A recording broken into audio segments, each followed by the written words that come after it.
itu kayaknya enak nih, tinggal di desa, desa yang aku belum pernah ke situ Pak, yang jauh kayak gitu. Terus wah nanti kenal nih, wah bisa cinlok juga nih. Gitu.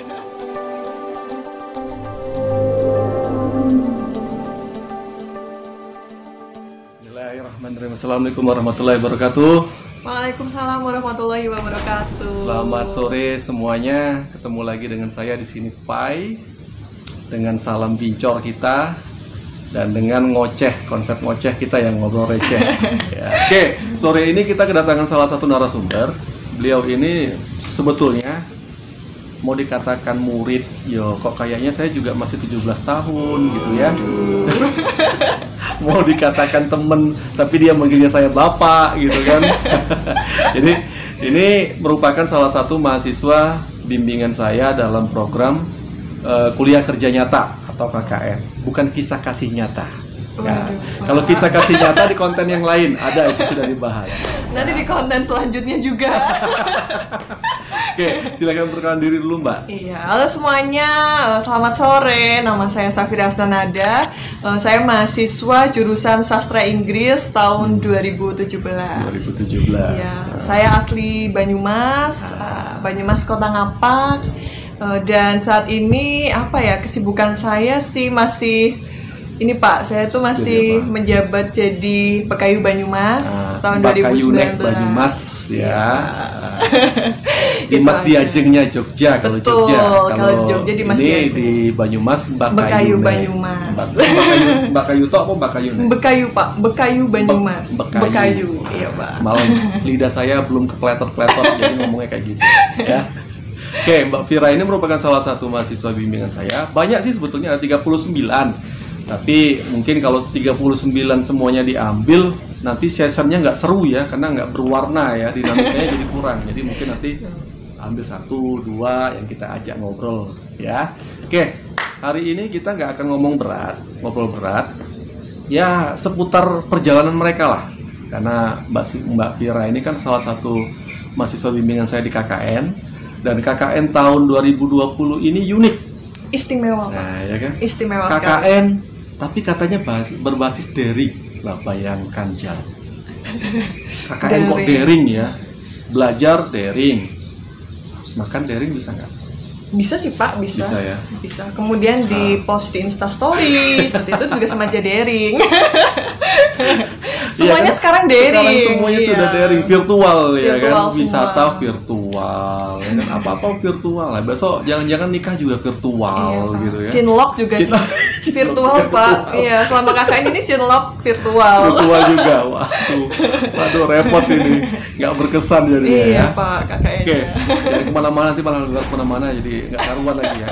Oke, ngomongin KKN nih. KKN, kuliah kerja nyata. Nah, sesungguhnya kalau dari pengalamannya Mbak Vira, KKN tahun ini kan pasti Mbak Vira sudah punya referensi tuh. Betul. Kalau dulu KKN itu seperti apa sih bayangannya ya kan, ngapain dan lain sebagainya. Nah, kalau menurut pengalaman Mbak Vira gimana nih tahun ini buat KKN? Pengalaman aku sih tahun ini seneng, sedih, senep gitu ya Pak. Padahal dulu bayangan dari aku sendiri ya Pak, itu dulu udah mempersiapkan bahwa KKN tuh kayaknya enak nih, tinggal di desa, desa yang aku belum pernah ke situ Pak, yang jauh kayak gitu. Terus wah nanti kenal nih, wah bisa cinlok juga nih gitu. Dapat anak Pak Lurah gitu ya, anak Pak Camat gitu. Tapi ternyata itu di luar dugaan. Di luar dugaan, ya. Sebenarnya ada dampak positifnya juga, tapi ada dampak negatifnya juga sih Pak. Gitu. Ada minus dan plusnya juga. Oke. Kalau aku sih ya happy aja Pak, dibawa seneng aja. Dibawa seneng aja, iya. Betul. Ya karena memang kondisi ini kan kita nggak semua mengharapkan betul sekali. Cuma tapi segala sesuatu harus berjalan. Iya betul, semuanya harus berjalan. Cuma minusnya itu ya ada di mungkin komunikasi kali ya Pak, komunikasi itu karena dan program yang dilakukan di KKN ini sedikit agak terbatasi kayak gitu. Yang biasanya apa aja kita boleh kayak gitu. Kemudian saat pandemi kayak gini kita dibatasi karena apa? Tidak boleh mengumpulkan orang banyak gitu Pak. Nah, gitu. Salah satunya komunikasi menarik nih, ngomongin komunikasi. Saya malah keinget kemarin karena Mbak Vira ini kan Bakayu nih, Banyumas ya. KKN daring. Nih, ini bukan bocoran tapi ini real. Kita nggak apa adanya ya, kita nggak tutupi. Iya. Jadi memang akhirnya menjadi persepsi itu liar, ya kan? Terkait dengan komunikasi, liarnya di mana?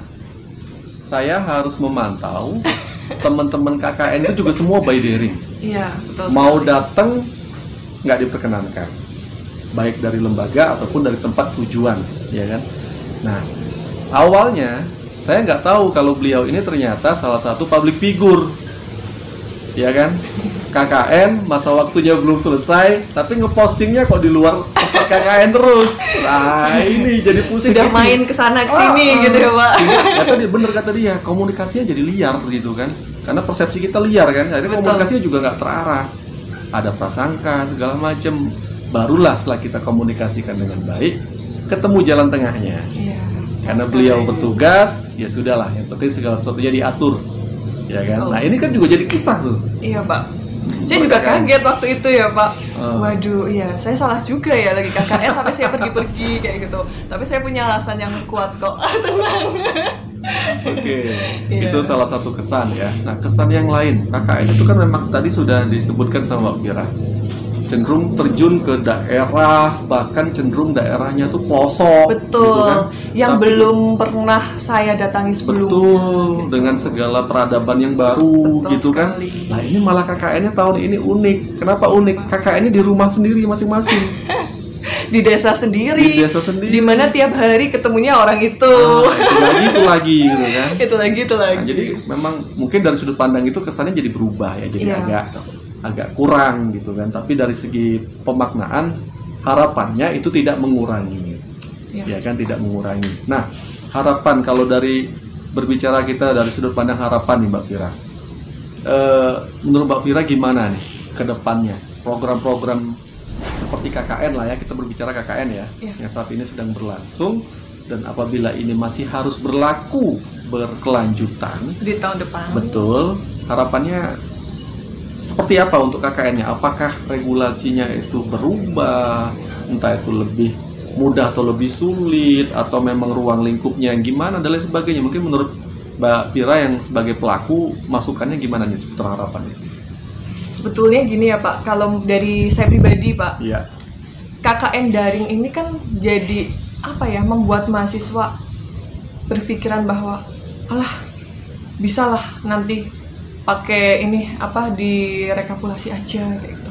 Udah nggak usah beneran KKN nggak usah beneran. Jujur kan loh bapaknya nggak tahu nih. Ini jujur. Tapi jujur, saya melakukan kayak gitu itu juga berpikir dulu saya jujur Pak, dulu saya awalnya kayak gitu Pak, kayak gampang ini bisa nanti dilakukan, nggak usah, bapaknya nggak tahu kayak gitu, pasti kayak gitu, pasti ada aja yang berpikiran kayak gitu Pak. Cuma sekarang di sini mungkin kita lebih berpikirnya bahwa manfaatnya loh untuk kita sendiri kayak gitu, manfaatnya untuk kita sendiri. Walaupun kita KKN seperti ini gitu, kita kan harapannya juga pasti pengen lah kayak KKN yang sebelum-sebelumnya sebelum pandemi kayak gitu, punya pengalaman, punya kenangan kayak gitu. Nah, gimana caranya kita untuk KKN di masa pandemi kayak gini tapi tetap berkualitas nih kayak gitu. Jadi apapun itu mungkin untuk kedepannya harapan saya pribadi ya Pak, untuk teman-teman itu jangan terlalu menggampangkan keadaan yang ada itu Pak. Jangan terlalu menggampangkan. Pandemi memang membatasi kita, sedikit membatasi kita dalam melakukan sesuatu kayak gitu. Tapi apa? Tapi kita juga nggak boleh berhenti bahwa aduh nggak bisa ngapa-ngapain nih. Jangan punya pikiran kayak gitu. Semua itu masih bisa dilakukan teman-teman. Iya nggak Pak? Semua masih bisa dilakukan kayak gitu. Apapun itu masih bisa dilakukan. Ketika teman-teman nggak bisa mengumpulkan banyak orang, ada solusinya. Teman-teman bisa belajar daring. Teman-teman menciptakan sesuatu hal itu yang daring. Betul sekali. Pembelajaran secara daring yang nantinya teman-teman bisa itu share ke teman-teman yang ada di desa setempat. Ini sebenarnya banyak.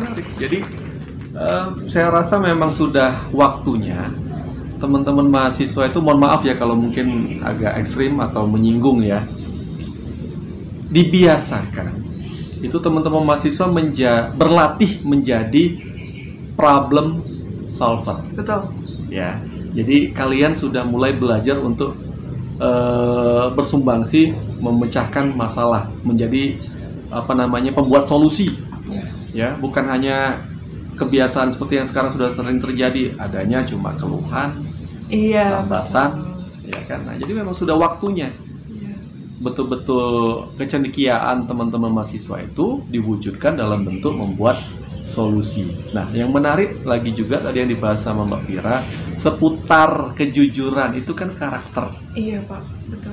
Jadi Jujur saya tadi itu juga mengeluh Pak. Aduh ini ribet banget sih, apa-apa harus online, bimbingan harus online. Sedangkan kita harus menyesuaikan, Betul. menyesuaikan dosen pembimbing kami seperti itu kan waktunya. ya. Apalagi kalau dosennya sok sibuk gitu ya. Tapi tenang teman-teman, semua itu pasti terselesaikan, Ya, itu pasti. Itu yang bagus, menarik. Yang penting menjalankannya ikhlas, terus teman-teman juga semangat kayak Ya. gitu. Teman-teman juga nggak sendiri kok, semuanya juga kayak gitu. Semua merasakan. Betul, betul. Semua merasakan. Semua Semua merasakan. lini merasakan akibat dari atau dampak dari kejadian ini ya, masa pandemi ini. Semua nggak ada yang berharap lah seperti ini. Betul. Apa enaknya sih? Semua dibatesin, semua diatur, ya kan? Padahal kita mau ngapa-ngapain kalau bisa yang senyaman mungkin kan. Iya.